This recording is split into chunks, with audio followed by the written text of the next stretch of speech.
selamat malam. Iya, selamat malam. Halo, yang online, mahasiswa online, dimanapun kalian Halo, berada hari ini. Selamat malam. Assalamualaikum warahmatullahi wabarakatuh. Waalaikumsalam warahmatullahi wabarakatuh. Sebelum kita mulai perkuliahan hari ini, kita berdoa menurut agama dan kepercayaan masing-masing. Berdoa mulai. Bismillah.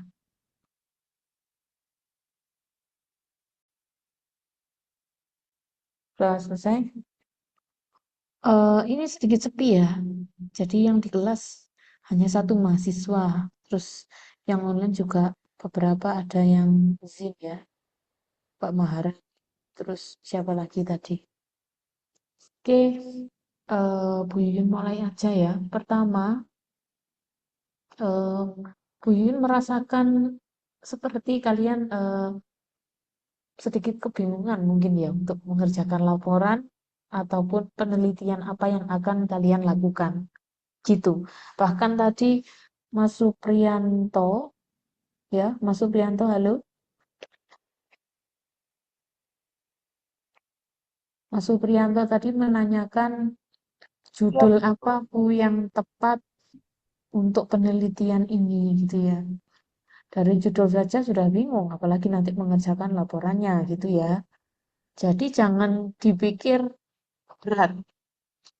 Intinya adalah kalian mengerjakan laporan ini secara bertahap sampai nanti di akhir semester gitu ya.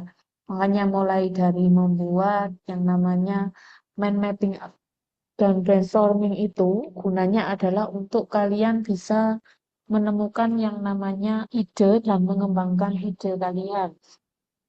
Kemudian membuat rumusan masalah, tujuan, manfaat, kemudian batasan apa saja yang harus kalian ketahui untuk diteliti atau sebelum dilakukan perancangan supaya tidak kemana-mana, maka kalian harus lebih dahulu memang tahu latar belakang apa yang akan kalian teliti gitu ya. Jadi latar belakangnya bagaimana itu harus ditulis dulu sebenarnya. Kalau latar belakangnya tidak tahu, ya memang sedikit susah. Apalagi kalau di dalam membuat mind mapping atau brainstorming-nya aja masih bingung. Padahal sebetulnya adalah brainstorming itu membantu kalian untuk apa brainstorming, Mbak? Masih ingat nggak untuk apa brainstorming itu? Mbak dan Mas yang online boleh menjawab brainstorming itu untuk apa sih sebenarnya?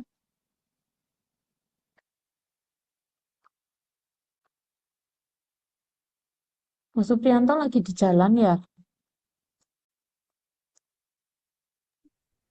Oh iya Bu, Ya, untuk menghasilkan ide, maafkan Bu. untuk me, apa ya? Untuk explore ya. Jadi meluapkan apa yang ada di pikiran tanpa batasan. Jadi kalian punya ide apa bisa ditulis di situ, kemudian nanti kalian melakukan yang namanya penyaringan ya, atau apa yang kalian sepakati sendiri atas ide kalian yang kalian tulis seperti itu. Makanya misalkan membuat sebuah rancangan ya, katakanlah ada perancangan logo atau yang disebut dengan visual identity ya, misalkan melakukan rebranding ataupun redesign, terus perancangan sebuah pendidikan kalian bangun mungkin ya, itu memang berangkatnya juga harus dari masalah apa gitu ya. Makanya semuanya berangkat dari sebuah masalah gitu sekiranya. Karena nanti pasti ada tujuan dari hasil penyelesaian masalah itu karena desain komunikasi visual adalah pemecahan masalah komunikasi visual seperti itu. Ini kesulitan-kesulitan kalian nanti yang kalian hadapi di pertemuan minggu ke-7 ya Mbak. Ya, 7 sekarang 6 ya. itu bisa diutarakan sampai nanti tepatnya UAS ya. Sebelum UAS, jadi UAS itu nanti final kalian mengumpulkan laporan penelitian atau rancangan. Seperti itu. Untuk minggu lalu, ya Mas Ahmad dan Mbak Medan ini kan nggak masuk. Itu Bu Yuyun sudah membuat laporan ya. Jadi apa saja yang perlu ditulis di situ, nanti tinggal ditulis aja, dilanjutkan, diedit gitu ya. Seperti itu. Jadi sekiranya nanti ada pertanyaan untuk kuliah kemarin, boleh ditanyakan seputar khususnya penulisan laporan. Gitu. Tentang perancangan atau penelitian yang sudah yang mau dipresentasikan itu nanti jenengan nanti ditulis dalam bentuk laporan. Iya, betul. Iya, dari itu sama, melanjutkan dari ide itu. Jadi menulis rumusan masalah, tujuan dan manfaat. Tanpa menulis batasan masalah ya. Nanti kalau batasan masalah ditulis dalam laporan yang sudah jadi. Bu Yun hanya ingin tahu bagaimana sih cara kalian menuliskan rumusan masalah gitu ya. Jadi rumusan masalah boleh ditulis 1 sampai 2 aja. 1 aja nggak apa-apa. Tujuannya 1, manfaatnya 3 sudah cukup. Pun sebagai latihan. Gitu. Untuk khusus mata kuliah ini. Jadi sebagai awal latihan, kalau memang tidak bisa rumusan masalah hanya 1. Karena rumusan masalah itu nanti kan dijawab dalam tujuan itu. Tujuannya apa? Nah, itu tujuannya untuk menjawab rumusan masalah itu. Makanya 1 rumusan masalah, 1 tujuan. Kalau rumusan masalah ada 3, itu memang sedikit banyak. Gitu ya. Jadi 1 pun banyak, apalagi 3. Boleh. Kemudian untuk judul, kayak Mas Supriyanto itu ya, ya Mas. Jadi kalau judul itu dipikir belakangan aja, jangan dipikir di awal. Kalau laporan sudah jadi, boleh memikirkan judul. Jadi gampang membuat judul itu. Meskipun kadang memang perlu menggunakan kata-kata yang tepat dan terfokus ya, supaya pembaca nanti mudah memahami isi meskipun melalui judul.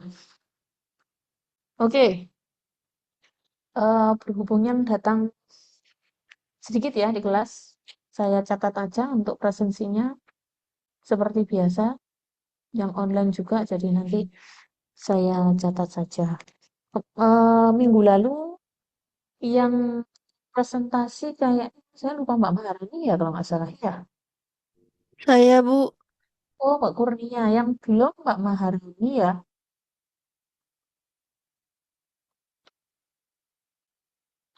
Zahra sudah ya Mbak ya tadi. Belum, Bu. Oh ya, berarti Mbak Zahra sama Mbak Maharani. Kemudian yang di kelas ada Mas Ahmad sama Mbak Mediani. Jadi ada 4, hari ini kita selesaikan. Bu Yuyun di pertemuan ini, pertemuan ke-6 akan menjelaskan tentang analisis visual.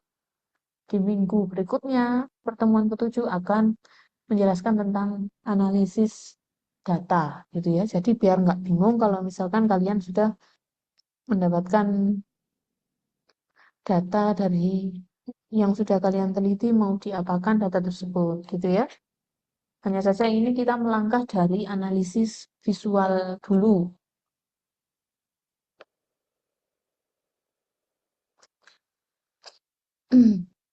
Analisis visual.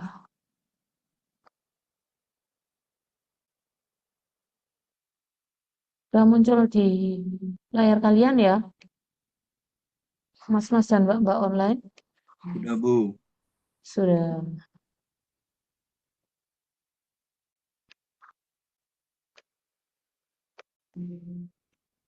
Hmm,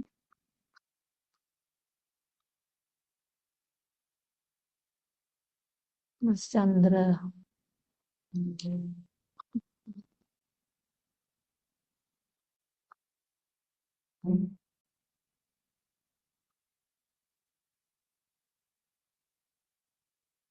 Nah, buka penonton.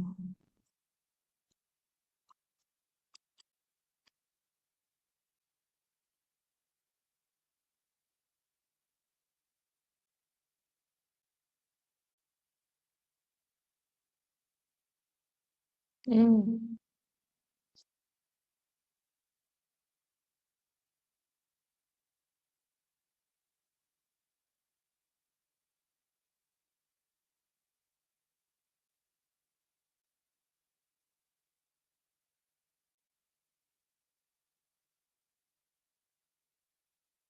Mas Andra, dari mana Mas? Oh, pulang kerja.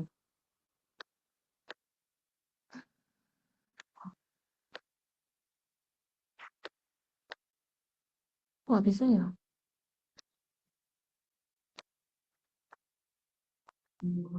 Loh, begini ya? Ngapain Mas? Apa ini?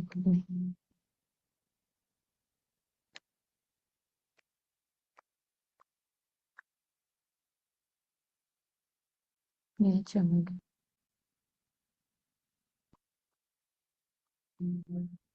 Oh, nggak mau ya?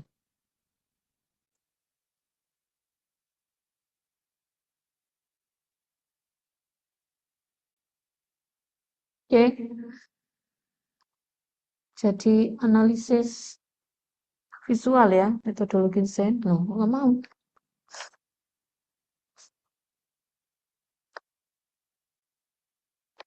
Oke, sebentar.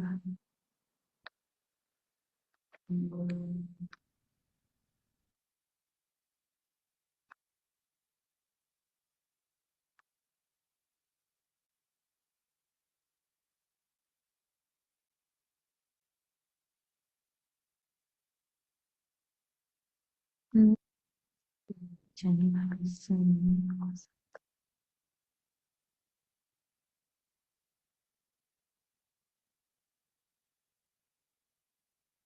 presentasi tanggal berapa sekarang, Mbak? 14 ya.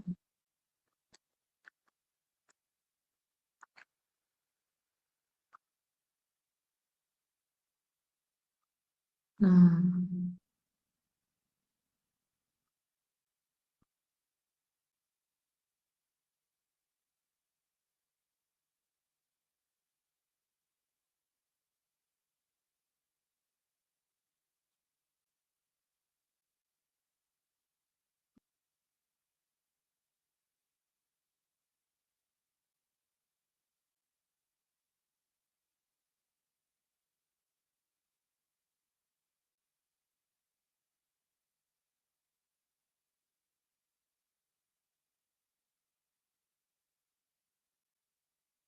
bisa ya?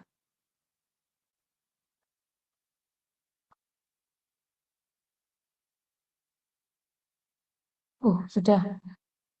Oke, jadi yang pertama itu ada analisis visual ya. Loh, kok nggak bisa lagi? Kok ini? Sebentar ya. Maaf.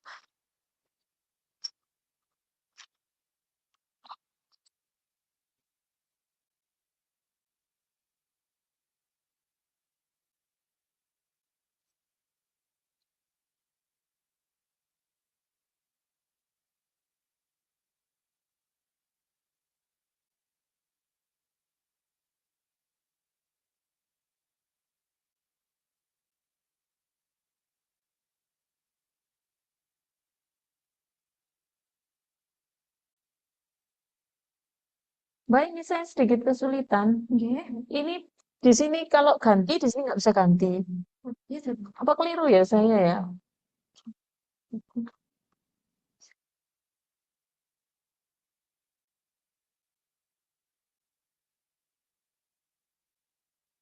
Ya, itu sudah. Ya,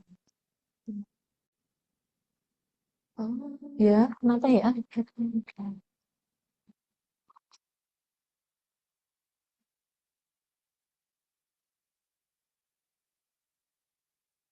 Oh, di extend aja.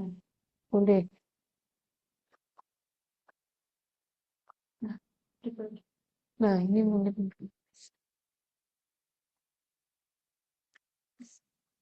saya bisa.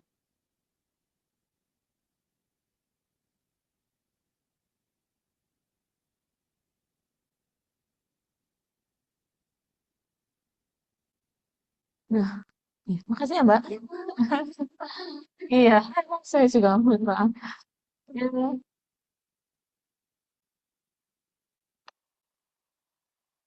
jadi yang pertama, tutupan ya sekarang ya, tutup. Pertama, karena desain komunikasi visual itu adalah hasil karyanya, bentar, hasil karyanya berwujud ya, dari tampak mata maka bisa dianalisis. Satu, menganalisis karya visual menjadi lebih mudah jika mempunyai perencanaan atau tahapan untuk diikuti. Jadi ada alurnya. Membuat analisis lebih terfokus dan objektif untuk menilai suatu karya. Jadi kalau kalian melihat sebuah benda ya, benda dulu. Kira-kira misalkan kalian melihat spidol, yang ada di dalam pikiran kalian apa? Warnanya dulu ya pasti ya. Terus kemudian mungkin bentuknya, spidol besar akan berbeda dengan spidol kecil ya. Gitu. Secara umum seperti itu. Jadi ada tahapan-tahapannya. Misalkan sebuah spidol ini nanti kelanjutannya digunakan untuk apa?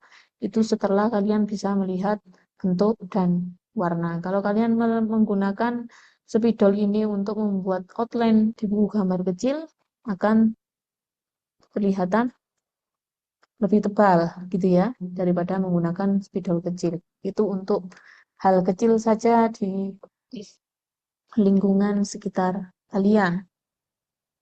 Kemudian analisis visual.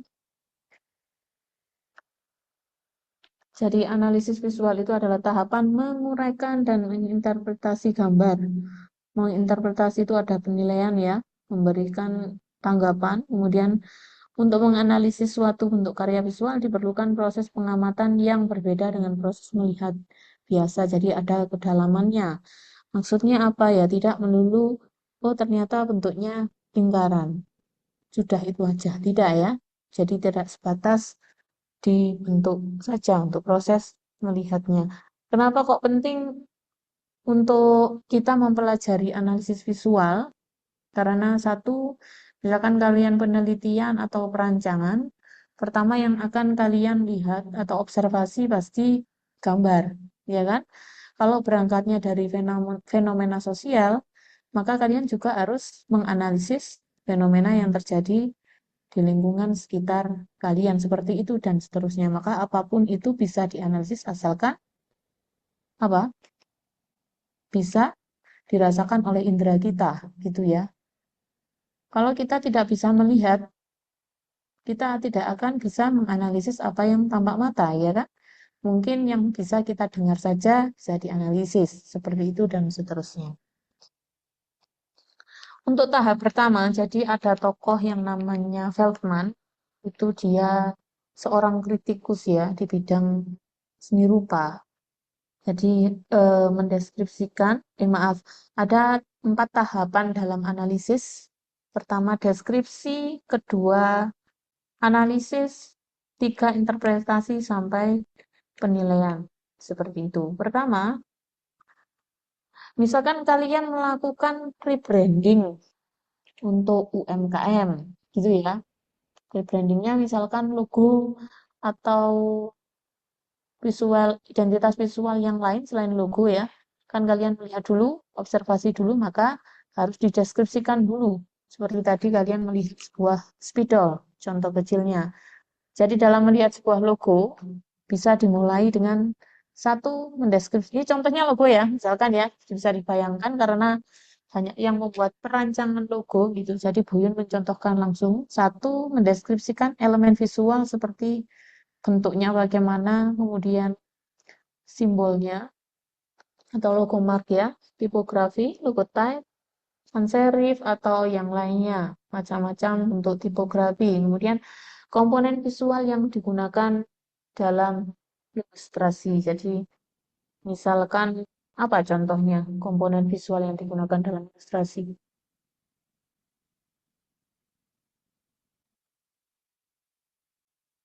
Contoh apa ya? Siapa yang di sini suka ilustrasi? Biasanya bisa diwujudkan dalam apa? Macam-macam sih ya.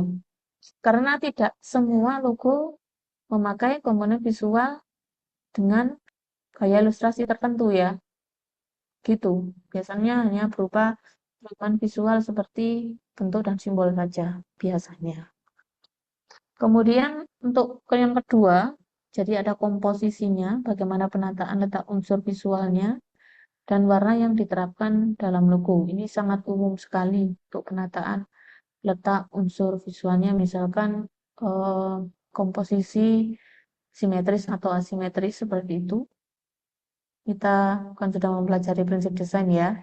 Setidaknya mengetahui komposisi-komposisi bagaimana penataan letak unsur-unsur visual dalam logo itu dituangkan secara visual bagaimana. Misalkan lingkaran berada di pojok kanan, ini sedikit lebih berat, maka komposisinya ini asimetris dan seterusnya atau dan yang lainnya. Kemudian eh, sebuah logo yang diciptakan itu sudah membentuk yang namanya karya yang harmoni gitu ya. Jadi ada beberapa prinsip yang sudah dituangkan dalam desain logo. Kemudian yang ketiga, makna dan filosofi yang mencakup visi apa yang ingin disampaikan kepada audiens ya. Kemudian target audiens siapa yang ingin dituju. Jadi logo atau visual yang dibuat itu harus disesuaikan dengan siapa yang ingin dituju karena sifat dari karya desain komunikasi visual adalah komunikatif ya, menyampaikan pesan atau juga bisa mengajak, persuasif, seperti itu. Untuk tahapan setelah melakukan deskripsi, itu ada yang namanya analisis. Analisis. Jadi pada tahapan ini ditunjang oleh landasan teori yang berkaitan dengan pembahasan masalah. Kalau misalkan kalian sudah pernah membaca sebuah teori ya, kemudian kalian ingin berargumen sesuatu terhadap apa yang sudah kalian lihat, dicocokkan dengan teori ini, cocok nggak kira-kira? Seperti itu. Makanya dalam penelitian juga gitu. Jadi ada landasan teori. Jadi ada hal-hal yang ditulis di dalam latar belakang yang sifatnya umum. Itu bisa berangkat dari landasan teori yang akan berkaitan dengan pembahasan masalah kalian. Seperti itu. Kemudian yang kedua, dalam tahap ini peneliti melihat hubungan antar visual yang ditampilkan serta menguraikan hasil antar hubung unsur. Jadi ada hubungan apa sih antara keduanya itu? Gitu ya. Pernyataan ini cocok nggak dengan visual ini? Seperti itu. Kalau tidak ada kecocokan berarti ada kesenjangan atau ada masalah yang terjadi. Kalian cari masalah apa? Gitu. Terus kalian mau ngapain? Dalam tahap analisis sudah mulai terdapat pandangan ya. Jadi kalian memandang seperti tadi yang Bu Yudhara katakan barusan. Kemudian melakukan yang namanya komentar. Kalau deskripsi tidak berkomentar ya. Tapi kalau analisis kalian sudah bisa berargumentasi, berkomentar terhadap karya atau hasil dari data yang sudah kalian kumpulkan. Seperti itu. Untuk di mata kuliah Meddes ini laporannya yang minggu lalu saya sampaikan ya Mas ya. Mas Chandra masukkan ya. Itu ada di bab 2 insya Allah ya. Bab 2 itu ada analisis ya Mas. Ya, ingat nggak? Itu analisis. Nah, jadi itu nanti kalian bisa menerapkan apa yang saya sampaikan ini untuk ditulis di dalam bab analisis. Seperti itu. Makanya kalau kalian sudah melakukan observasi, kalian kan mendeskripsikan apa yang kalian lihat nih. Nah, itu nanti ditulis dalam analisis. Misalkan kayak logo yang sudah dibuat, bagaimana. Kemudian packaging yang sudah dibuat, bagaimana. Contoh kecilnya seperti itu saja. Gitu. Jadi apa yang sudah kalian lihat itu dimasukkan dalam data analisis. Oke, untuk yang keempat, itu ada beberapa pertanyaan yang bisa dijawab dan dituangkan dalam analisis. Jadi ada hubungan antar unsur-unsur ilustrasi apa, kemudian hubungan antar komponen visualnya bagaimana, hubungan antara warna dengan unsur visualnya bagaimana. Jadi misalkan kalian berkomentar tentang misalkan ada logo dengan warna merah tapi ditunjukkan untuk bla bla bla bla. Kalian bisa memberikan komentar kalau misalkan ini cocoknya seperti ini dan harusnya seperti itu gitu ya. Makanya ada yang namanya kaitan landasan teori dengan pembahasan masalah, karena nanti ada hubungan apa sih sebenarnya dari kebenaran yang secara umum disepakati oleh orang itu dengan masalah yang terjadi di sekitar kalian. Kemudian apa unsur yang paling ditonjolkan dan menarik perhatian? Jadi itu menurut pandangan kalian sendiri. Jadi perkuat argumen kalian untuk melakukan analisis dari sebuah deskripsi yang sudah kalian lakukan dalam melihat karya visual gitu ya. Kemudian apa yang berperan sebagai latar belakang. Jadi nanti karena ini sudah ditunjang oleh landasan teori, kemudian berkaitan dengan pembahasan masalah, maka apa yang disebut dengan analisis ini bisa dimasukkan dalam tulisan yang namanya latar belakang. Itu memang sedikit membingungkan ya, karena untuk teori metodologi desain itu memang harus dipahami kalau kita itu akan melakukan praktik. Dalam prakteknya pun kita belum tentu sama dengan teori yang berlaku, karena akan berbeda nanti hasilnya ya.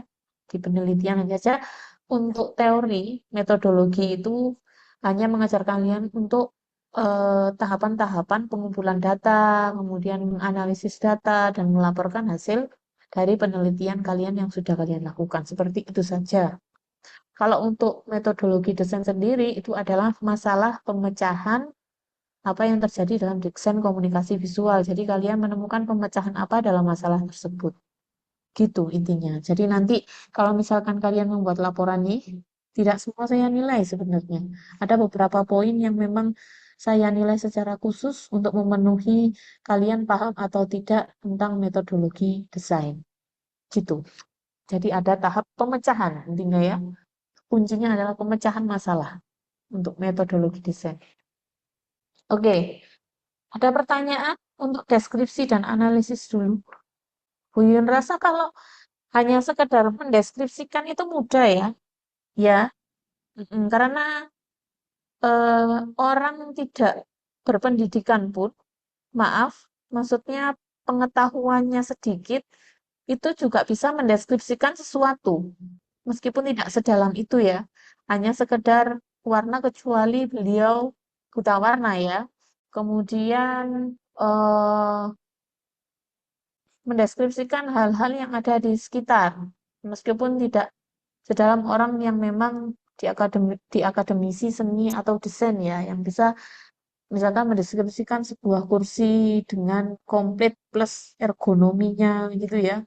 Ergonomi itu nilai guna. Jadi contohnya misalkan mendeskripsikan sebuah kursi dengan nilai ergonomi itu enak dipakai duduk atau tidak, ukurannya berapa, kalau digunakan untuk menulis harusnya seperti ini. Kalau digunakan untuk makan harusnya bentuknya seperti ini. Gitu ya, itu ada ukuran-ukuran khusus. Kalau hanya mendeskripsikan warna, bentuk, bahannya, mungkin semua orang insya Allah bisa. Gitu. Kemudian untuk analisis ini, nah, untuk tahap analisis ini kalian sudah mulai bisa menuliskan latar belakang. Meskipun latar belakang nanti ditulis di awal ya, kemudian kalian melakukan analisis lagi, jadi setelah latar belakang, kemudian kalian melakukan penelitian, kemudian dianalisis lagi dari observasi dan wawancaranya, tidak ada masalah. Yang penting nanti ada apa tahapan yang ditunjang oleh landasan teori dan permasalahan. Jadi ada kaitan apa sih? Makanya kalau di latar belakang itu pertama diawali dengan secara umum, ada apa saja yang secara umum kiranya terjadi istilahnya fenomenologinya ya. Itu secara umum ada masalah apa sih yang banyak orang ketahui. Gitu kan kalian sebagai penulis atau peneliti mengajak pembaca ya kan untuk mengetahui apa yang akan kalian teliti. Gitu. Ada pertanyaan untuk deskripsi dan analisis?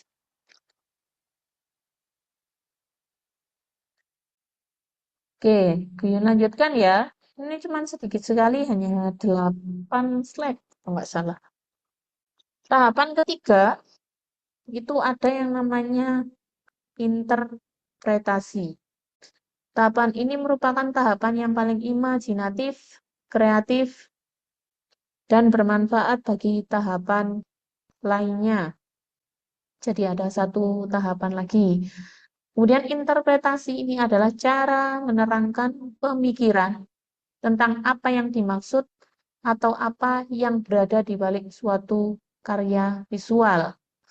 Kemudian cara kerja interpretasi dilatar belakangi oleh pemikiran berdasarkan teori, serta maaf ya, ini kurang A, serta dua tahapan sebelumnya. Dilihat dari hubungan antar unsur visual, apa saja simbol atau metafora yang digunakan untuk menyampaikan pesan, apa mananya. Jadi, kalau kalian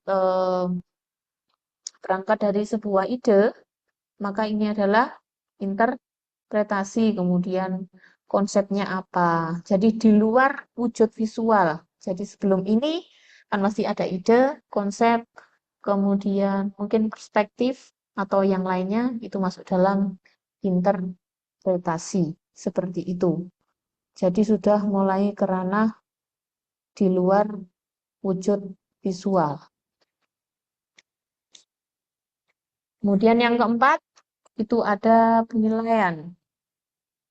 Jadi setelah melakukan yang namanya deskripsi, kemudian analisis, kemudian ada interpretasi, ada yang namanya penilaian. Penilaian berarti memberikan pendapat atau penetapan nilai-nilai tentang apa yang telah dilihat dan apa yang telah dideskripsikan, dianalisis, dan dideskripsikan lagi gitu ya. Melalui tahapan ini akan didapat informasi penting yang akan menolong untuk dapat memahami dan mengapresiasi. Jadi sudah bisa mengapresiasi. Kemudian dengan upaya visualisasi yang dilakukan oleh perancang atau desainer, bagaimana kualitas pesan yang disampaikan. Maaf, tipu ya. Oke, jadi kalau memberikan penilaian, pertama kalian tadi di analisis bisa melakukan yang namanya argumen atau komentar ya. Kalau di penilaian, berarti bagaimana? Berarti kalian menggabungkan ketiganya ya. Ada kecocokan apa di situ, kemudian apakah pesan atau konsep atau gagasan yang dibuat oleh desainer atau mungkin seniman ya, itu bisa menyampaikan apa yang dibuat kepada audiens dengan tepat, seperti itu. Makanya kalian dalam penelitian atau perancangan misalkan kayak melakukan perancangan pada logo UMKM bla bla bla bla, itu harus dilandasi dari apa? Sebelum berangkat untuk melakukan rebranding. Dari analisis dulu ya, observasi, kemudian kalian melakukan analisis ya, baru kalian bisa melakukan perancangannya gitu. Kalau tiba-tiba ujuk-ujuk, iya, ini itu agak sedikit susah, makanya belum tentu kalian rebranding logo tersebut menjadi lebih sukses ya kan untuk dikomunikasikan kepada audiens atau konsumen. Itu siapa tahu yang di awal malah lebih diingat oleh konsumen gitu. Makanya harus dianalisis untuk targetnya bagaimana. Banyak sekali yang harus dianalisis ya. Makanya nanti setelah analisis visual, kalian akan mempelajari yang namanya analisis data. Oke, untuk ini contoh ya. Kok gini ya jadinya ya? Warnanya jadi lebih terang kalau gitu. Ini Bu Yun ambil dari internet ya. Untuk resolusinya kecil memang. Kemudian coba amati logo berikut ini. Kalau kita melakukan deskripsi dari logo ini, tahu Wismi? Tahu nggak? Bu Yuyun mencontohkan logo ini karena sering melewati ya, maksudnya perjalanan ke sini lihat. ada Wismi kan. Saya ingat tuh ya sampai tempelkan ini saja.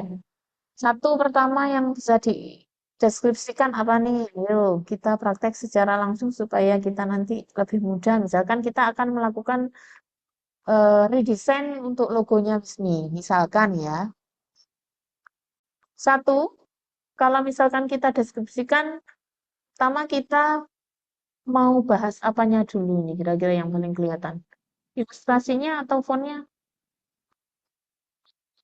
Ilustrasinya mungkin ya. Kalau orang pertama kali melihat ini, itu akan berbeda-beda. Bisa dilihat ilustrasinya dulu, bisa dari fontnya dulu. Ya nggak? Ya. Kalau misalkan kalian lagi di jalan, berbeda lagi. Misalkan kalian lagi cari makan nih, pasti kalian yang akan lihat apa? Selain dari tokonya atau restorannya atau mungkin ya apalah intinya. Kalau kalian sedang mencari makanan misalkan, yang kalian lihat dulu apa kalau di jalan? Kalian nggak ada ide buat makan apa ini ceritanya, misalkan. Seperti itu. Tulisan menunya ya. Atau ide-ide, misalkan kita mau makan apa dulu nih, gitu ya. Misalkan ayam goreng. Berarti kalian cari kira-kira yang ada ayam gorengnya, gitu ya.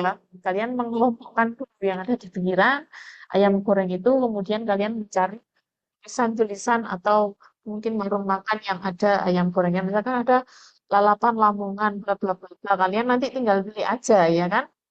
Mungkin kalian bisa mengklasifikasikan apa yang ingin kalian makan itu melalui eh, enak atau tidaknya apa yang dipajang di depan. Iya kan? Misalnya terlihat bagus, terlihat bersih, kemudian tulisannya itu sedikit meyakinkan untuk menu-menunya ya, gitu ya. Dan lain sebagainya untuk pertimbangan konsumen ya. Untuk Wismi kembali lagi, sama bisa dideskripsikan ya. Jadi bisa dari ilustrasi dulu boleh, kemudian fontnya atau mungkin garisnya. Tapi kebanyakan ya ilustrasi, warna, dan font ya yang paling menonjol di sini. Kalau eh, mungkin kalau orang awam, awam ya maksudnya bukan dari orang yang berpendidikan dari desain atau seni, dia tidak akan melihat detail misalkan garis bergelombang ataupun yang lainnya. Mungkin warnanya aja. Biasanya kalau eh, warung makan ataupun pokoknya yang hubungannya sama F&B biasanya kebanyakan menggunakan warna putih merah ya. Nah, seperti itu. Mungkin ini orang sedikit berpikir kenapa kok warnanya ungu dan pink ya? Gitu.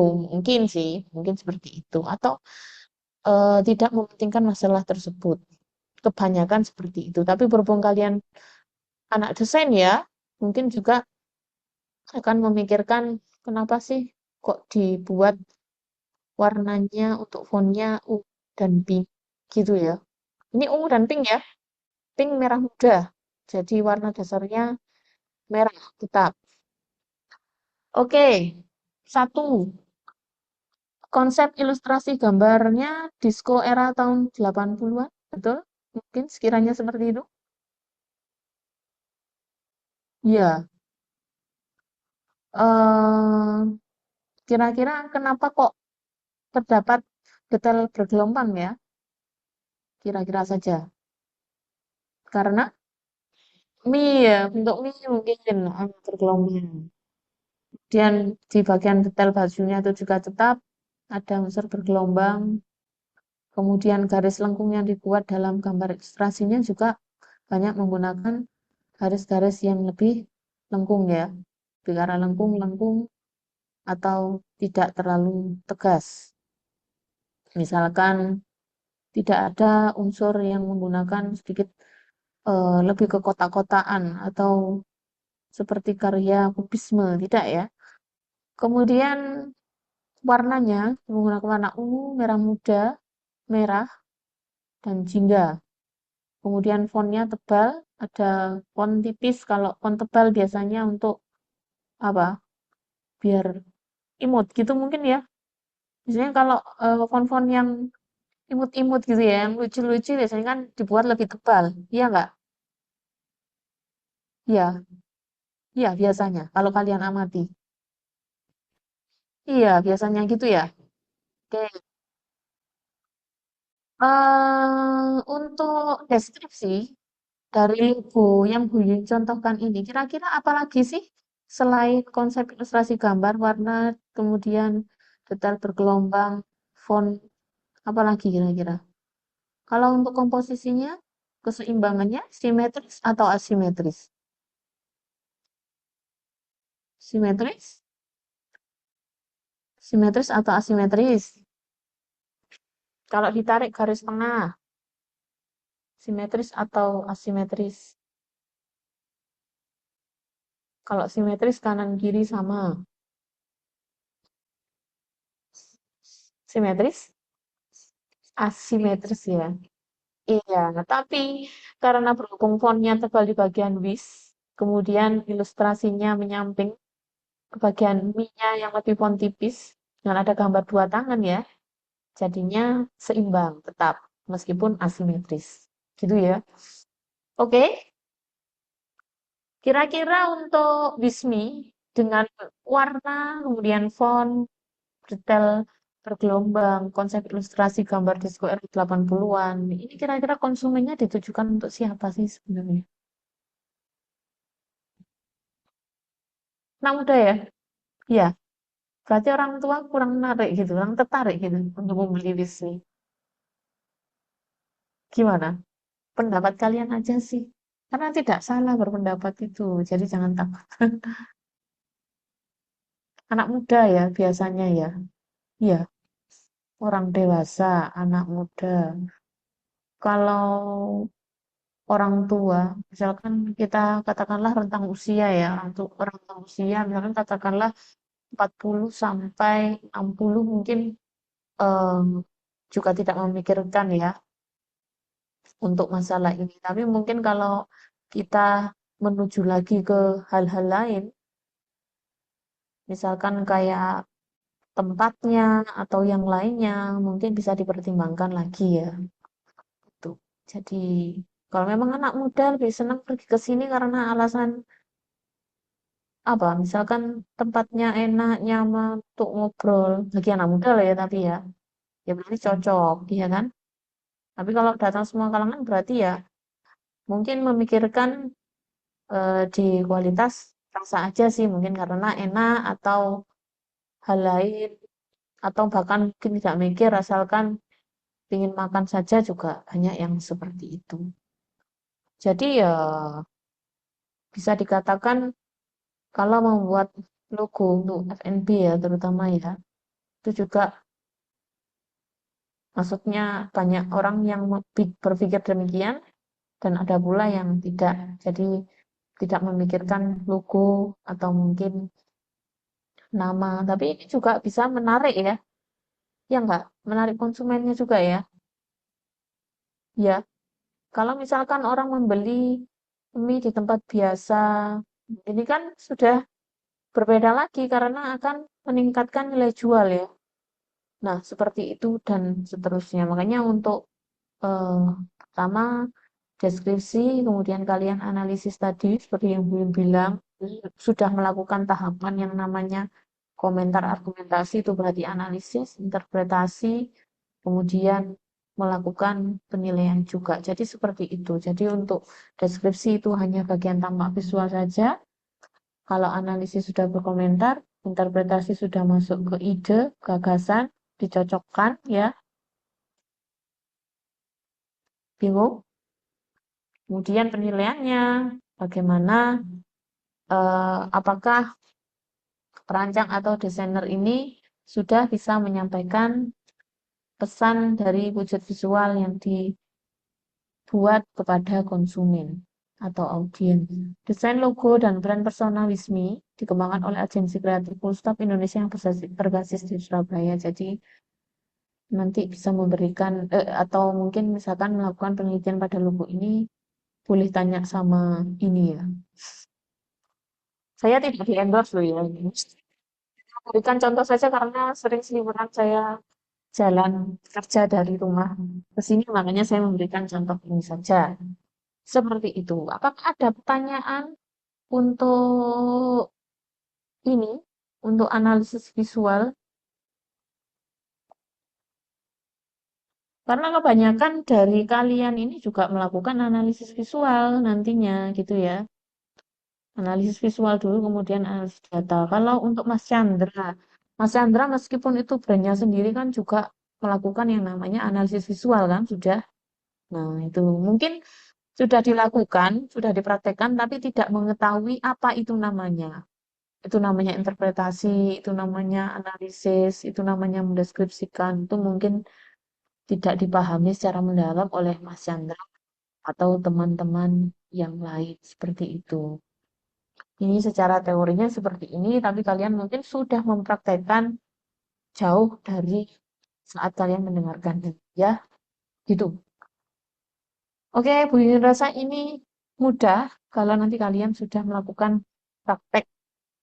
Sudah praktek, kemudian sudah mengetahui teorinya, sambil kalian mikir, oh ternyata aku sudah melakukan yang namanya deskripsi, aku sudah melakukan yang namanya interpretasi, dan lain sebagainya untuk data visual, seperti itu. Jadi ada pertanyaan? Kalau belum, Bu Yun tanya ya. Tanya, jadi untuk Mbak Mediani kan belum presentasi. Kira-kira Mbak Mediani ini mau perancangan atau penelitian? Penelitian ya, tidak perancangan. Penelitian tentang apa? Sampah. Sampah apa? Sampah visual. Sampah umum. Oke. Kita lanjutkan presentasi aja gimana? Biar nanti yang lain juga bisa berkonsultasi tentang apa kebingungannya gitu ya. Sampai di pertemuan minggu depan masih boleh untuk melakukan konsultasi karena kalau di kelas reguler untuk 2 kali pertemuan terakhir sebelum UAS saya gunakan untuk konsultasi pembuatan laporan gitu. Jadi makanya bisa ditanyakan secara online. Untuk yang online boleh, kalau misalkan sudah menulis mau share screen nanti bisa dibaca teman-teman yang lain untuk laporannya boleh ya, misalkan kebingungan untuk penulisan apa, atau mungkin pembuatan judul. Kalau pembuatan judul, misalkan belum membuat laporan nih, itu bisa berangkat dari rumusan masalah. Jadi nanti diklasifikasikan, oh ternyata judul yang cocok untuk rumusan masalah ini adalah ini. Jadi makanya kalau menanyakan seputar judul, harus saya tahu, Buyun tahu rumusan masalahnya dulu. Gitu ya. Tapi jangan dipikir berat kalau judul saja. Oke, apakah bisa presentasi Mbak Mediani? Bisa ya?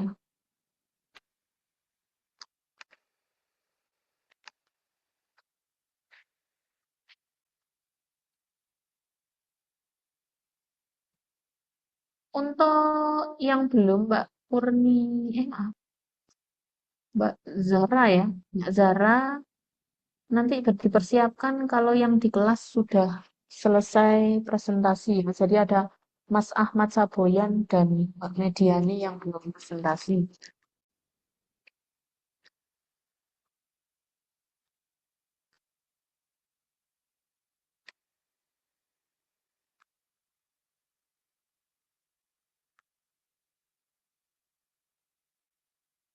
Presentasi ini.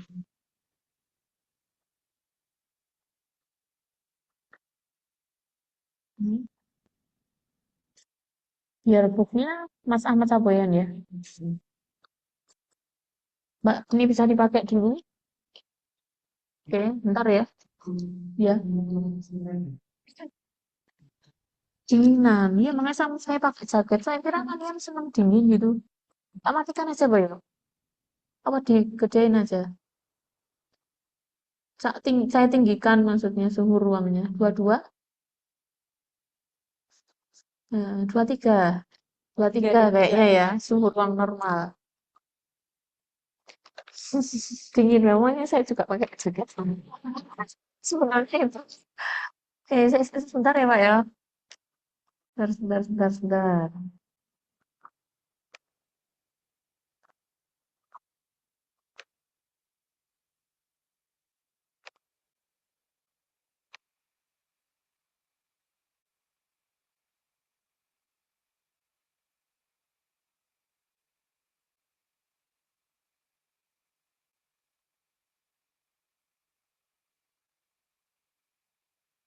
Sudah muncul ya?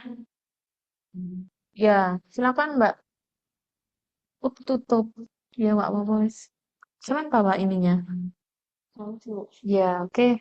Silakan untuk Mbak Media nih. Selamat malam teman-teman. Malam. Saya akan presentasikan dari mind mapping saya. Judul mind mapping saya adalah perilaku buang sampah di ruang publik. Ini tuh udah umum banget soal sampah ya teman-teman. Dari masalah utama yang saya temukan adalah eh, adanya pembuangan sampah sembarangan yang terjadi. Terus yang kedua, adanya ketidakpedulian terhadap sekitar. Terus yang ketiga, tidak sadar akan kebersihan. Ya. Lalu eh, masalah selanjutnya adalah ada pelaku. Pelaku masalah sampah ini adalah yang pertama pengunjung di ruang publik atau di tempat umum. Umumnya juga pedagang kaki lima. eh, Seterusnya ada keluarga atau saudara dan seterusnya itu targetnya itu ada dari anak-anak, remaja, dewasa dan orang tua. Semua bisa membuang sampah sembarangan.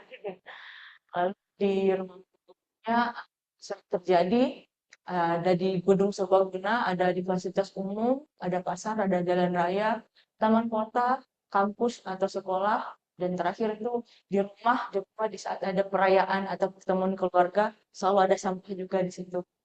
Dan seterusnya ada dari faktor perilaku, salah satunya adalah faktor individu atau faktor dari pribadi sendiri, dari manusia sendiri, yaitu dimulai dari kurangnya eh, atau minta maaf adanya tingkat pendidikan jadi yang bisa membuat kurangnya edukasi atau pengetahuan. Dan yang kedua adanya kebiasaan juga. Ketiga kurang pengetahuan seperti tadi yang di nomor satu, meskipun juga sudah berpendidikan, tapi kalau dia nggak memiliki edukasi dan pengetahuan yang lebih tentang sampah dan kebersihan, mungkin itu juga menjadi sebuah masalah perilaku. Terakhir itu dari sikap dan kesadarannya. Terus untuk faktor sosial atau faktor umumnya itu karena pengaruh sekitar dan juga di tempat umum juga ikut-ikutan juga dengan yang lain buang sampah sembarangan atau membiarkan sampah begitu aja, sampahnya sendiri juga dibiarkan begitu saja juga. Sudah terjadi kebiasaan umum, lalu sama-sama kurang peduli. Terus selanjutnya bentuk dari perilaku yang terjadi karena membuang sampah itu adalah adanya menunda buang sampah. Terus dia selalu membuang sampah sembarangan tanpa berpikir panjang. Eh, dia melihat eh, pembuang sampah atau pelaku pembuang sampah ini seseorang itu tidak menegur dan mengingatkan orang tersebut, pelaku tersebut. Lalu dampak dari pelaku pembuangan sampah di ruang umum juga dampaknya terjadi adanya pencemaran dan kenyamanan akan terganggu terhadap sekitar kita. Terus, kondisi sekitar juga memang terlihat kotor. Yang ketiga adanya area yang dipenuhi dengan sisa sampah. Terus ada solusi dari eh, sampah ini, itu solusinya sudah umum, adanya edukasi dari sekolah, dari pemerintah juga, atau dari organisasi, dan ada juga fasilitas yang cukup di misalnya di tempat umum, fasilitasnya sudah cukup, tetapi masih ada yang tidak sadar. Ada juga ajakan atau tanda peringatan dan dan terakhir adanya kebijakan. Jadi dari semua solusi ini masih ada perilaku atau pelaku yang membuang sampah di tempat umum. Eh, yang terakhir itu solusi yang diberikan itu menyentuh individu manusianya. Karena kenapa? Karena kebiasaan lamanya itu masih berpengaruh, udah terbiasa menyepelekan sampah begitu saja. Nanti mungkin ya biarin aja, nanti hilang sendiri. Terus yang kedua itu orang lain juga mesti melakukan hal yang sama. Jadi ya edukasi dan solusi dari tadi tuh dia nggak berpengaruh untuk individunya sendiri. Terus acara ramai jadi di sebuah acara, jadi nggak fokus dengan sekitar, yang penting sosialnya yang terjadi di kegiatan tersebut. Jadi nggak fokus dengan sampah. Nah, yang keempat, adanya pihak berpikir ada pihak yang akan membersihkan. Lalu yang terakhir adalah diri sendiri merasa bebas. Jadi merasa aku punya pilihan mau buang sampah atau enggak, begitu. Jadi alasan saya kenapa saya memilih main mapping ini, pertama waktu itu saya tidak sengaja scroll TikTok, ada live di daerah saya, di kota ini mungkin tidak begitu masalah dengan sampah ya Bu ya, mungkin ada tempat-tempat. Jadi pada saat itu dia live, dia kayak admin kota gitu, kayak info-info kota, jadi daerah saya. Jadi dia live di sebuah gedung serbaguna. Pada saat itu ada acara wisuda mahasiswa di sana. Dia live di luar gedung. Terus saya tidak melihat orang-orang yang ramai, yang bersosialisasi, saya tidak melihat, tetapi saya terganggu dengan sampah-sampah yang berserakan di depan gedung tersebut. Jadi saya melihat orang-orang ini tidak merasakan sampah, tetapi mereka asik bersosialisasi, berfoto bersama di depan, padahal sampah-sampah di jalan-jalan itu ya berserakan. Jadi wah, padahal ini keluarga-keluarga wisudawan, saya tidak peduli dengan sampah, padahal itu sangat mengganggu area lah. Mereka berfoto, mereka tersenyum, tertawa, mereka belanja membeli makanan di sekitar situ, tidak peduli dengan sampah-sampah. Jadi sepertinya kurang kesadaran. Meskipun di situ pasti di gedung-gedung itu atau di fasilitas, fasilitas umum itu pasti ada eh, fasilitas yang cukup, misalnya tempat sampah, pasti ada, saya yakin itu. Tetapi kesadaran antara itu masih belum ada. Begitu. Dan yang kedua, terakhir itu pada saat ada bulan besar kemarin Natal, Ya. di keluarga saya, di keluarga besar sepertinya, bisa dikatakan keluarga besar, ada acara Natal bersama. Dengan sukacitanya mereka berfoto bersama, mereka membuat video bersama, ramai-ramai. Tetapi sampah di lantai di depan, sepertinya saya merasa tidak ada yang bertindak. Mungkin setelah itu akan ada pembersihan, tetapi mereka tidak sadar harusnya sampah itu jalan Langsung ya. langsung gitu. Jadi itu yang jadi permasalahan. Kenapa? Kan awalnya saya sudah buat kan Bu, Ya. tapi saya kembali revisi lagi meskipun ada solusi yang saya buat, tetapi kayaknya solusi itu masih belum menyentuh bagi individunya, belum sadar, masih belum sadar. Meskipun ada edukasi, ada tanda peringatan atau ada pun ajakan jangan buang sampah, tapi kalau tidak menyentuh untuk pribadinya sebenarnya tidak akan berpengaruh tentang sikap membuang sampah. Ya, perilaku ya. Selalu bertindak langsung untuk membuang sampah Oke. itu. Dan sebenarnya itu sih presentasi saya tentang sampah. Itu ada karena itu sampah itu pada saat itu sangat mengganggu saya ya. Saya tidak pada saat itu cerita pertama itu pada saat live itu saya tidak mengucapkan selamat-selamat, tapi saya justru ikut komentari kenapa sampah tidak diperhatikan. Oke, jadi masalahnya adalah tentang sampah ya. Sampah. Dalam kasus umum, Ya, oke, karena dirasa oleh Mbak Media ini sampah adalah masalah utama untuk hal yang sering dilihat akhir-akhir ini. iya betul. Oke, jadi pertama karena ada tadi edukasi himbauan, Himbauan ada kemudian peringatan.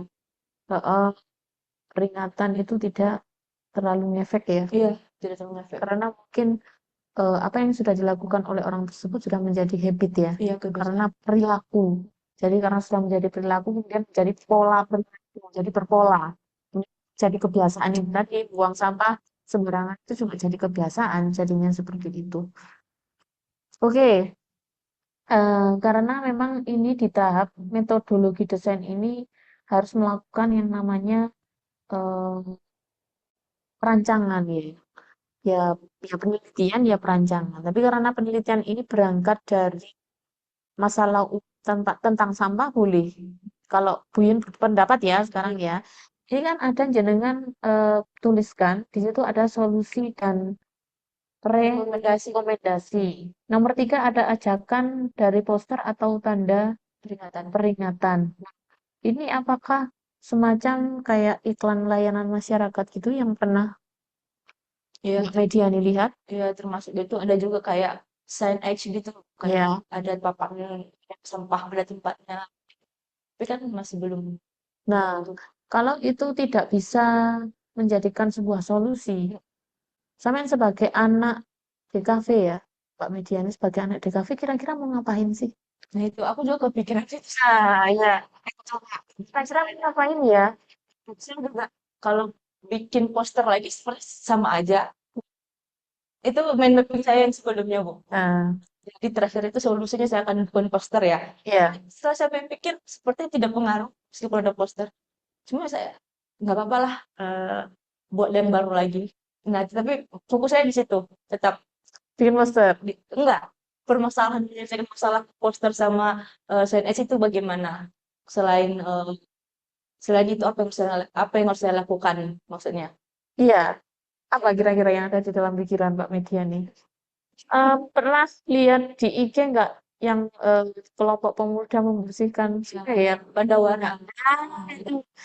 Nah, itu kalau misalkan kita lihat, ya, orang kan sekarang lihat video.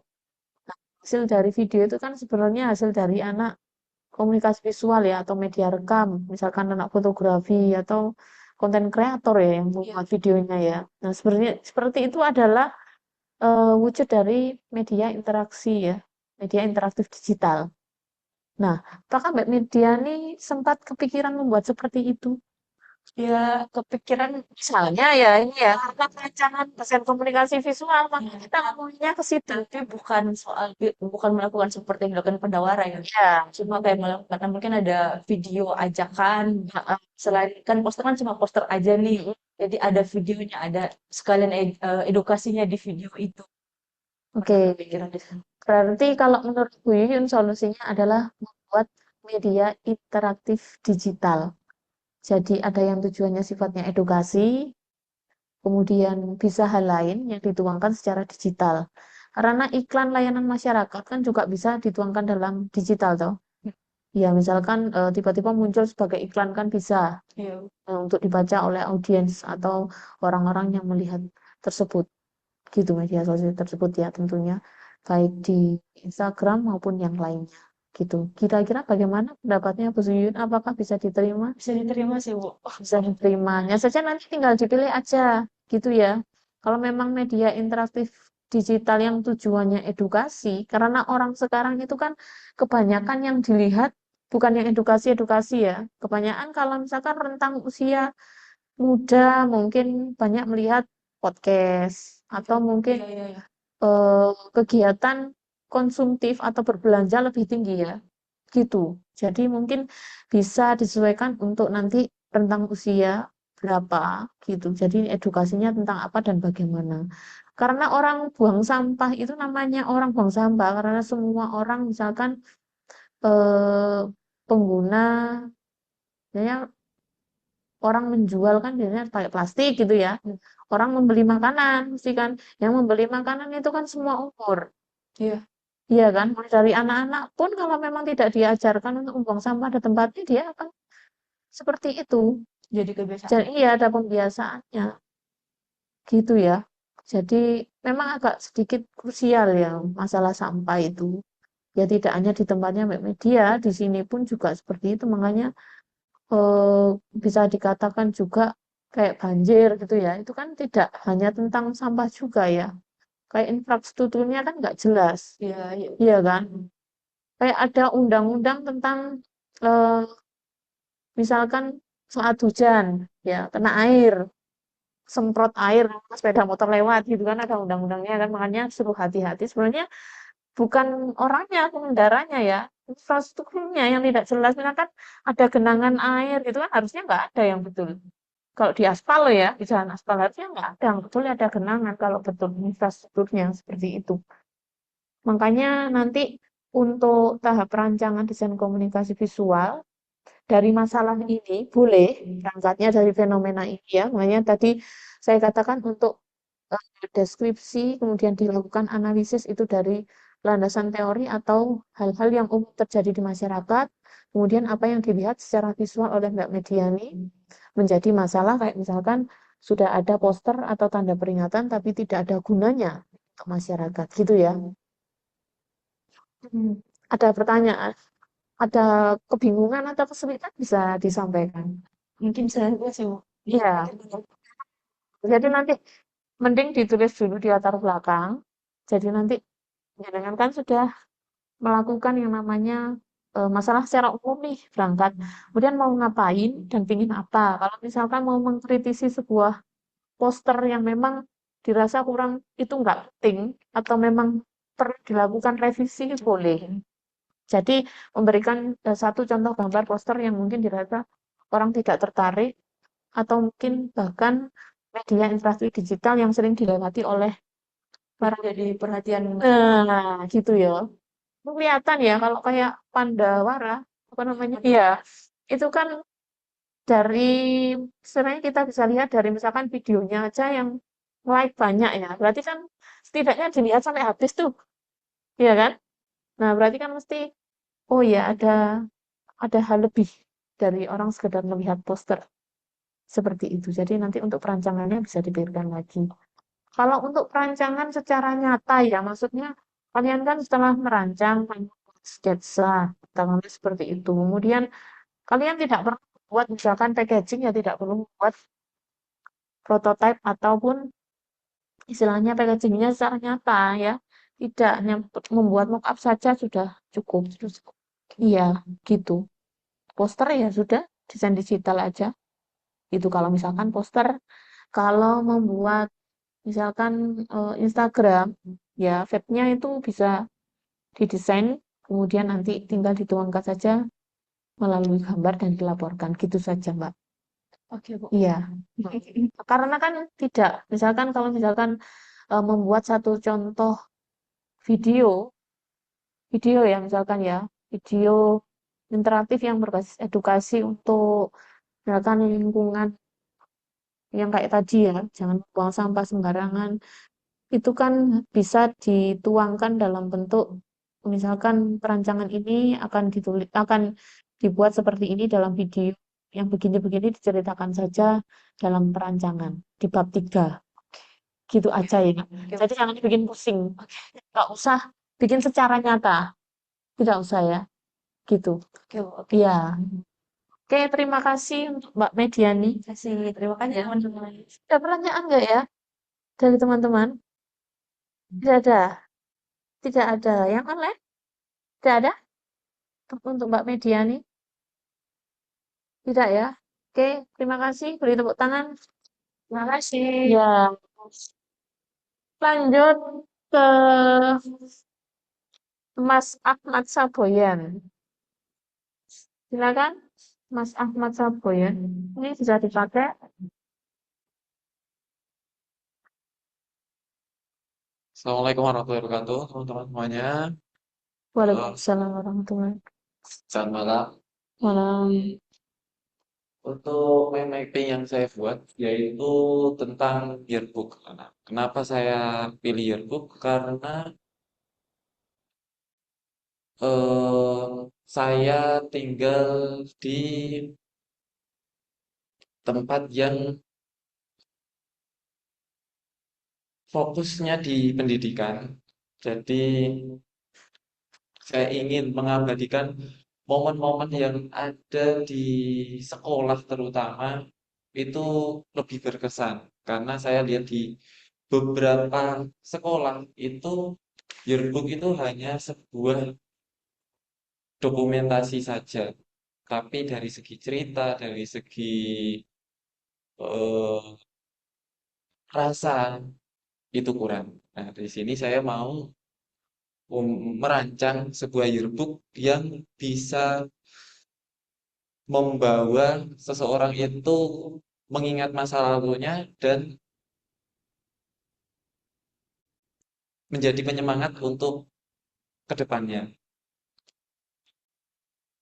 Nah, di sini dari segi tema itu ada 3 yang saya pilih, terutama journey. Kenapa saya milih tema tersebut? Karena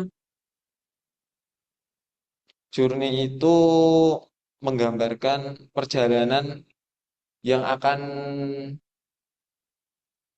kita bawa hingga masa depan. Kemudian dari segi visualnya, dari segi style visualnya itu ada beberapa juga ada warm nostalgia, ada clean modern. Nah, kenapa saya menginginkan hal tersebut yang ada ide tersebut karena saya ingin menampilkan warna yang anak-anak itu bisa bernostalgia dengan melihat foto mereka yang ada di yearbook tersebut. Kemudian dari segi foto ada kelompok, candid, potret, dan tematik. Kenapa saya dari gaya fotografi saya milih ini? eh, karena ini mencakup semua yang ada pada pengalaman anak-anak yang ada di sekolah. Kemudian konten halaman itu ada mungkin nanti di halaman tersebut ada foto-foto gurunya, ada foto satu angkatan per kelas, kemudian profil angkatannya juga, dan momen-momen yang ada pada kelas tersebut. Jadi seperti itu. Mungkin itu saja dari saya. Mungkin ada pertanyaan. Silakan kalau ada pertanyaan untuk Mas Ahmad Sabo ya. Yang online boleh tanya, jangan diam aja ya. Oke. Pertanyaan untuk kalian. Oke, halo. Apakah ada pertanyaan? Dulu pas waktu Mbak Afrin presentasi, Mas Ahmad masuk nggak ya? Mbak Afril yang membuat kalender. Oke. Itu Pernah pertemuan mendengarkan presentasinya nggak? pertemuan berapa ya? Saya Pertama atau kedua ya dia presentasi ya? sepertinya saya izin. Ih, kayaknya masuk kayaknya. Kayaknya masuk. Itu sebenarnya sedikit ada kemiripan ya, meskipun dalam tahap rancangannya objeknya berbeda. Jadi Mbak Afril membuat kalender, ya Mbak Yo? Kalender yang ada eh, kayak apa Mbak? Perhitungan Jawa apa? Iya Bu, tanggal Jawa. Ya, tanggal Jawa dan event-event ya. Iya, Iya, upacara adat. upacara adat. Nah, di sini Mas Ahmad Saboyan membuat yearbook. Jadi, Buyun di sini yang paling tertarik ini potret, terus ada hobi, barang personal. Iya. Nah, ini kayaknya menarik nih Mas, kalau misalkan memang mau dituangkan dalam yearbook ya, terutama untuk barang personal. Karena barang personal ini sifatnya lebih memorable ya, maksudnya teringat saat itu dia menggunakan sepeda motor apa untuk sekolah gitu ya, dan lain sebagainya. Cirinya dari guru ini pakai ini itu dan seterusnya. Nah, ini menarik sekali. Hanya saja seperti ini ya.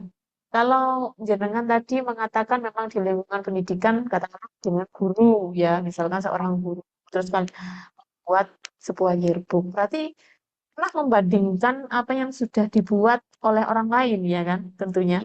Kayak tadi dikatakan di sekolah lain hanya seperti ini. Bahkan sebelumnya sudah pernah membuat, Sudah pernah. sudah pernah. Jadi sudah pernah di tahap perancang ya. Oke, jadi nanti karena ini memang perancangan yearbook secara khusus dengan tema journey ya, kemudian sinematik film dan ya apa ini maksudnya? Iya, mm-mm. Itu nanti tinggal dijabarkan saja eh, untuk keinginan pembuatan yearbook yang seperti dengan tema-tema ini kenapa gitu ya, dalam latar belakang khususnya gitu aja. Jadi ini jalannya mudah karena perancangan terarah ya, kayak punyanya Mbak April itu juga perancangan terarah, jadi semakin mudah untuk pembuatan laporan perancangan gitu. Iya, sih. Untuk Mas Ahmad Saboyan, apakah ada pertanyaan yang lain? Nambahi? Iya, boleh.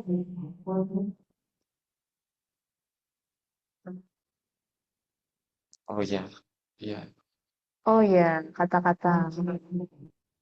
Heeh, kata-kata. Oke, jadi dari sini juga Buyun jadi mengingat-ingat kembali. Eh, Maksudnya eh, enak ya kayaknya ya kalau memang ada yearbook yang mungkin pakai foto potret kemudian ada barang personalnya gitu kan enak ya kayak tasnya apa gitu kacamata apa gitu ya. Oke, terima kasih untuk Iya. Mas Ahmad Saboyan bisa beritukan seru-seru ya. Oke, banyak sekali yang bisa dirancang untuk produk-produk dari desain komunikasi visual ini karena memang sangat aplikatif ya untuk film dan penerapannya seperti itu. Saya lanjutkan untuk yang sekarang ini tinggal kelas online. Mbak Zara ya Mbak ya? Eh, Kurnia atau Mbak Zara tadi? Iya, Mbak Zara. Mbak Zara, halo Mbak Zara. Iya, Bu. Apakah sudah siap? Iya, Bu, siap. Ya, bentar ya, saya tutup dulu. Oke, sudah bisa di share screen. Mbak Zara adalah mahasiswa penutup presentasi di pertemuan ke-6. Jadi minggu depan sudah tidak ada presentasi lagi. Oke. Ya, monggo silakan. Sudah terlihat, Bu.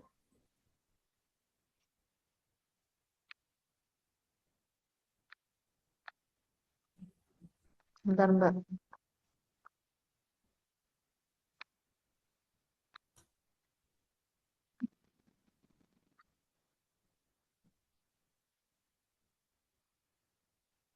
Nah, oke.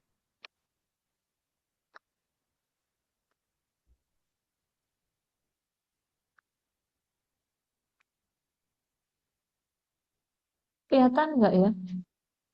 Kelihatan ya?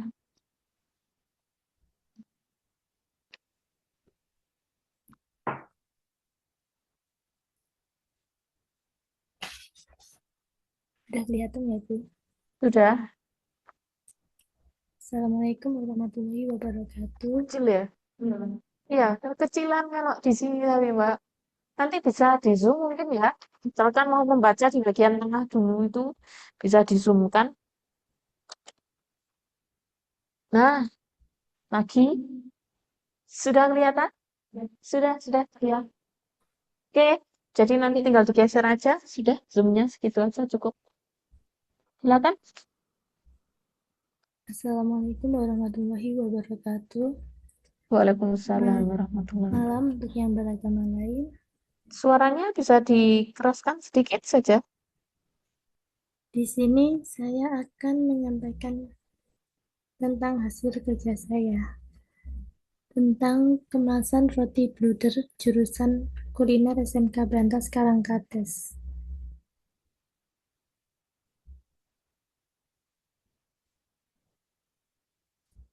Ya, Untuk permasalahannya yaitu kemasan saat ini masih bersifat fungsional dan belum memiliki identitas visual yang kuat. Terus roti bluder untuk target demografisnya yaitu pria atau wanita berusia 20 sampai 55 tahun.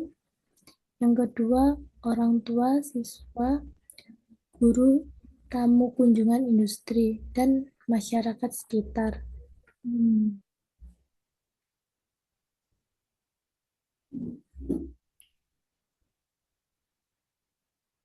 Terus untuk kemasannya,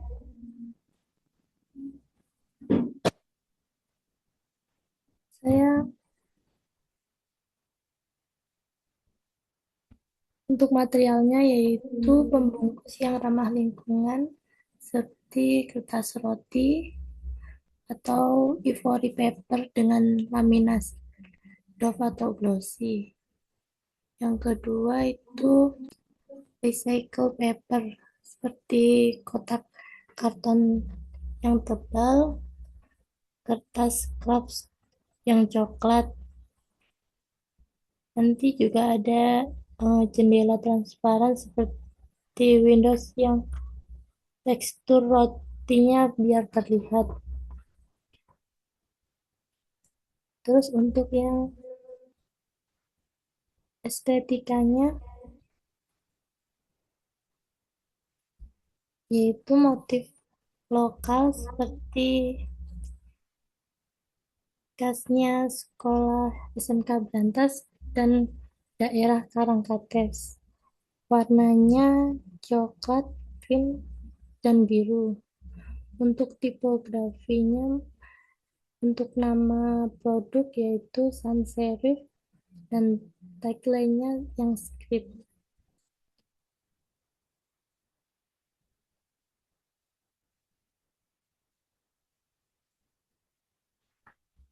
Untuk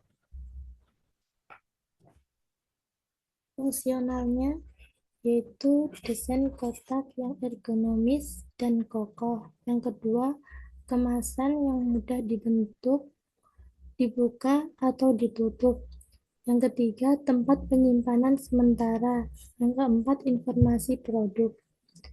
Untuk nilai keberlanjutan yaitu pemberdayaan UMKM untuk suplai kotak karton dan pengikat kemasan. Yang kedua, sertifikasi food grade dan simbol recycle yang jelas. Yang ketiga, pentingnya menghargai produk lokal yang ramah lingkungan dan juga dapat untuk mencari oleh-oleh yang praktis dan estetik. Selanjutnya, memiliki kebanggaan terhadap produk karya pendidikan lokal. Untuk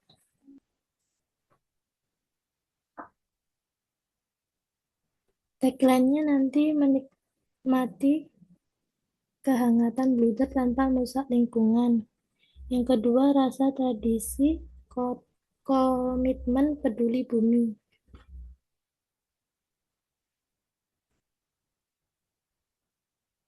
Oke, sudah, Mbak Zahra? Iya. Sudah, Bu. Mm.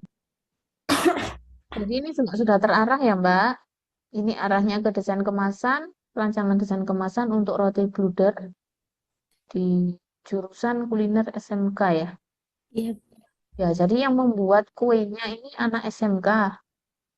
iya, Kemudian Mbak Zahra membuatkan desain kemasannya gitu kan intinya? iya, Bu. Oke.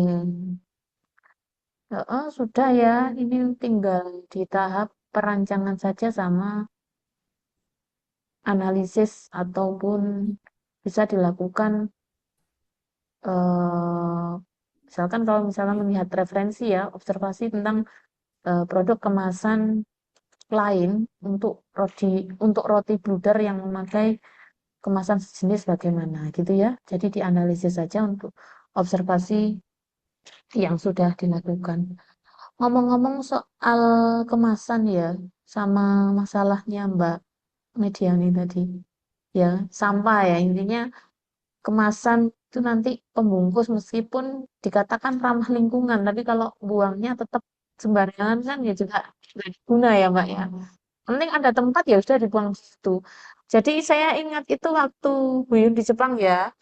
Dulu itu memang kalau misalkan belanja ya sudah kantongnya pakai paper bag. Kalau tidak membawa tas sendiri akan sedikit sulit memang. Kalau misalkan belanjaannya terlihat maka akan jebol. Kalau kena air akan rusak. Seperti itu. Makanya kayak minim sekali gitu penggunaan sampah plastik. Tapi ya memang dikembalikan lagi. Bersih atau tidaknya lingkungan dari kesadaran masyarakat atau habitnya, pola perilakunya dalam membuang sampah itu tadi. Gitu ya. Mau dikatakan di sini ada nilai keberlanjutan tapi dikembalikan lagi ke masyarakatnya gitu intinya seperti itu makanya Mbak Mediani ini juga PR ke belakangnya juga buat rancangan apa ini harus diucapkan benar ya Mbak ya.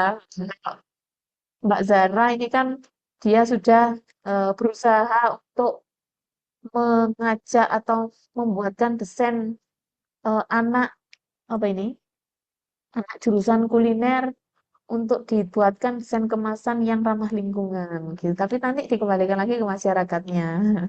Mau desain ramah lingkungan kalau buangnya sembarangan tetap akan menjadi masalah seperti itu. Ada pertanyaan untuk Mbak Zahra? Tidak ada ya? Kalau ini mungkin sudah lebih bisa dipahami atau lebih mengerucut ya, sudah terfokus, jadi nanti tinggal melanjutkan ke langkah berikutnya. Oke, terima kasih Mbak Zara. Beri tepuk tangan. Nah, saya dari tadi ini kepikiran sama Mbak Yolanda. Mbak Yolanda, halo. Mbak Yolanda, gimana Mbak? Jadinya membuat rancangan apa nih untuk hidroponiknya? Eh, Masalahnya dibuat desain kemasan sama edukasi, Bu. Poster edukasi atau Poster edukasi ya. Oke, jadi ada dua perancangannya ya. iya, Oke, berarti sudah aman? sudah. Sudah mengirimkan tugas juga ya. Oke. Untuk Mas Supriyanto, ayo. Halo Mas.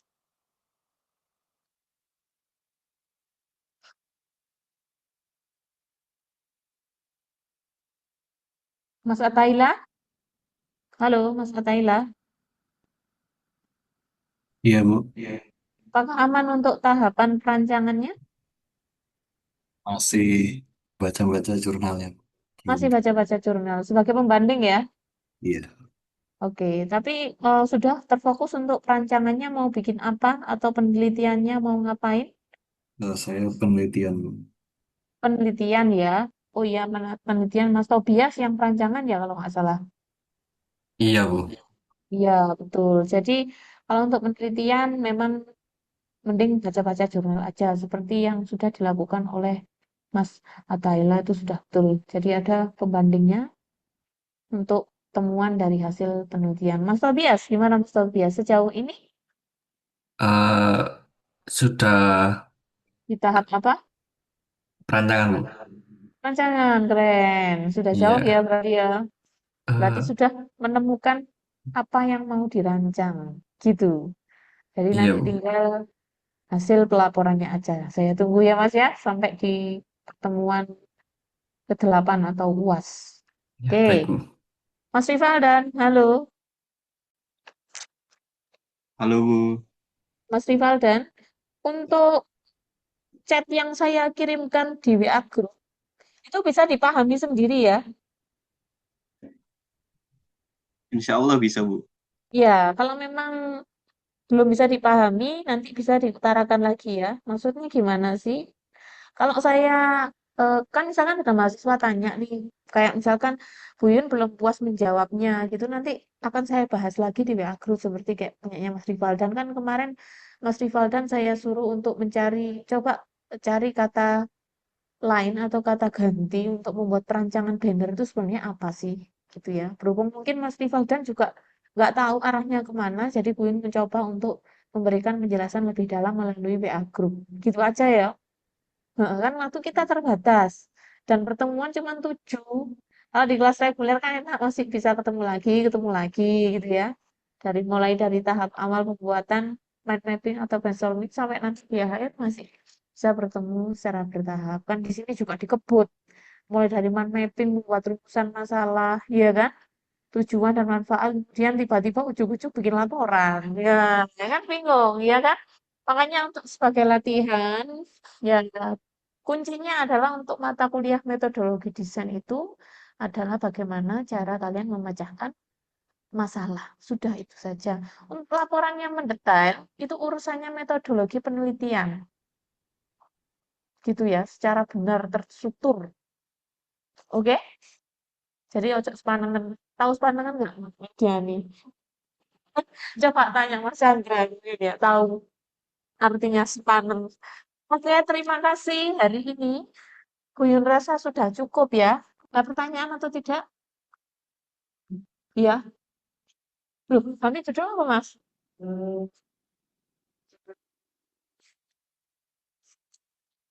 Rancangan,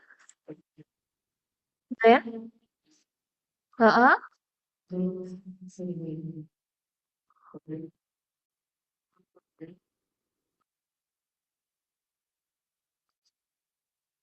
Oh gitu. Ya tidak masalah, lebih baik.